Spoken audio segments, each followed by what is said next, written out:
Okay, in this next section, I want to start talking about effects. Because we are talking about producing music here, we need to deal with effects. So, we're going to go into a disgusting amount of detail on all of the live of audio effects here soon. And I think the fifth class in this series, yes, the fifth class. But I want to introduce you to them now and give you kind of a big view of what we have and how we typically apply them.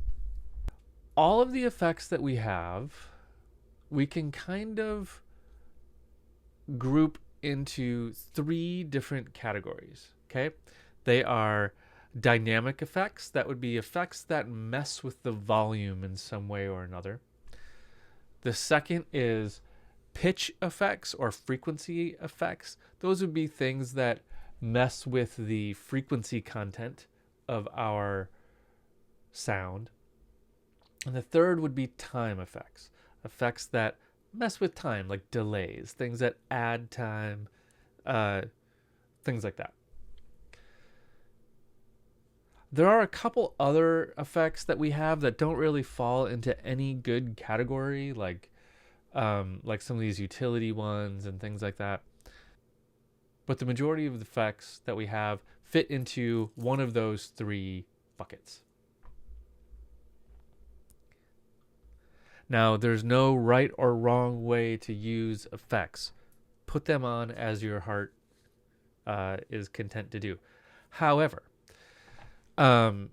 if you want a starting point, a very broad rule, and there's more exceptions to this rule than there is the rule.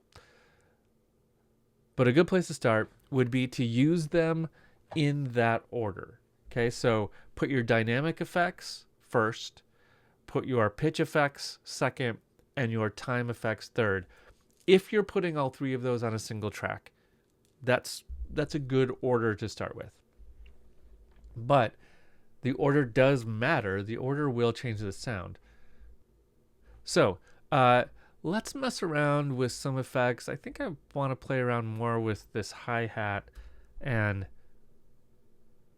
some of this faster stuff and see what happens if we put a little delay on it. So let's look at some of the effects we have and how they fit into that.